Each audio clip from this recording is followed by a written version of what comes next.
Hello again.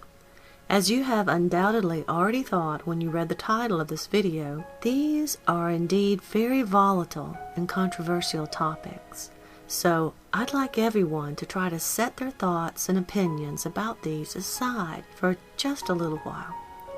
Just relax for a bit and entertain the possibility that what I'm trying to point to might be true. I would like to begin by easing you into this gently, so let's begin at a point that we have somewhat left off at. Here's the first thing I would like for you to remember, and that is, you bring everything you experience into your world, no one else.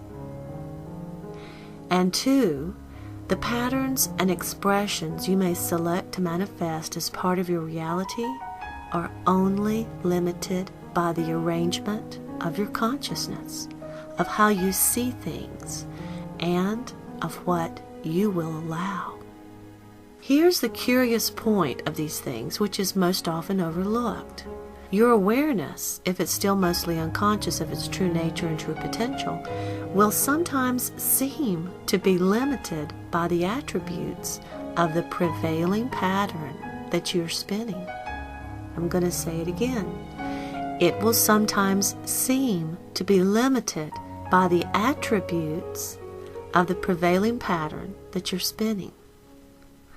For example, if you manifest as the pattern of a man, then you will likely have a great deal of trouble having the experience of giving birth, won't you? You'll face what seems to be a limit. Do you see this? This is what I mean by the attributes of the patterns you are spinning may dictate not only how you will experience life, but what you will typically experience. Do you see? So, in the same manner, if we are running a victim pattern, we might find it extremely difficult to get paid what we're really worth, even when we do all the things that we're supposed to do.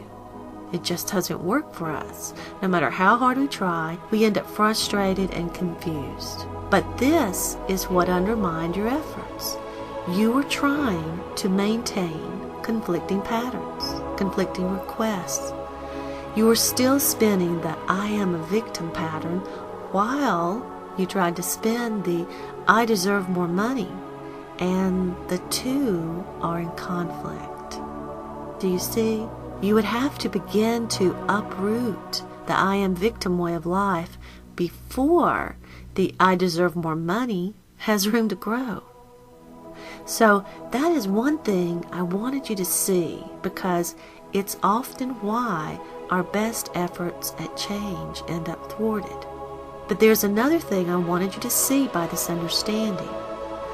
All things being equal, if we do not have a conflicting pattern or belief in place, then manifesting a dinosaur into your world would be no more amazing or unlikely than manifesting a kitten.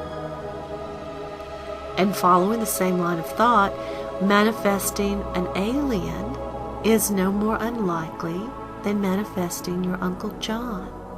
It's not, although this is hard to see when it runs contrary to our current paradigm. But we have to remember that everything is only an expression manifested onto the storyboard that we call life, cloaked in a particular energy pattern. And furthermore, certain patterns are compatible while others cannot occupy the same space.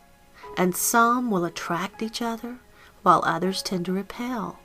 And this is important to see where we're going today. Because today, I'm going to try and tidy up a thought that I keep running across, one that has been brought to me from seemingly every possible angle lately, and that's my clue that I need to put it to bed in my world. The universe is sending me a topic to address, and this topic is a combination of extraterrestrials, specifically what is being called reptilian extraterrestrials, as well as the whole conspiracy theory playground and Illuminati and so on. We're going to discuss them all and more in this series, so fasten your seatbelts. unASLEEP is going to go there. Now first, let me shock you by saying that because perhaps I see a little more clearly right now how things manifest and come to be here in this dimension, it actually wouldn't surprise me one bit if there were reptilians. Now, nobody panic. The only reason it wouldn't shock me is because any facet of consciousness, which is what you are, by the way, may manifest whatever it needs to see. Period. And the choices are literally endless. You can draw into your world any manifestation you wish, and we forget this and believe we're always held by rules, and that's somewhat true to a point, as we mentioned already, with conflicting patterns and requests. But here's the thing. As far as creation goes, it's really all the same. Do you see? No matter what it seems to be, it is all the very same thing. It's all expressions wearing a particular energy pattern which allows what has manifested to have attributes and therefore be detectable. That's all. In fact, every time we seem to enter a storyboard of what we call life, each time our facet of awareness manifests, what we have done in a sense is we each have gone to our cosmic closets and selected whatever energy pattern we were harmonically drawn to wear for a time, just like picking out the outfit you decided to wear today. But we aren't aware that we're wearing these patterns, much less that we have a cosmic closet full of them somewhere. We have no idea. We look at the mirror at these patterns we have selected, and we think they're us, that we are locked into them too. But they aren't us, and we are locked into nothing that we don't give our agreement to. Nothing. So before we dive into the rest, the first thing I want to make clear is that anything that seems to exist in your world is only an expression cloaked in an energy pattern, for lack of better terminology. And the second thing I want to acclimate you to is that one selection isn't truly any more outrageous than another.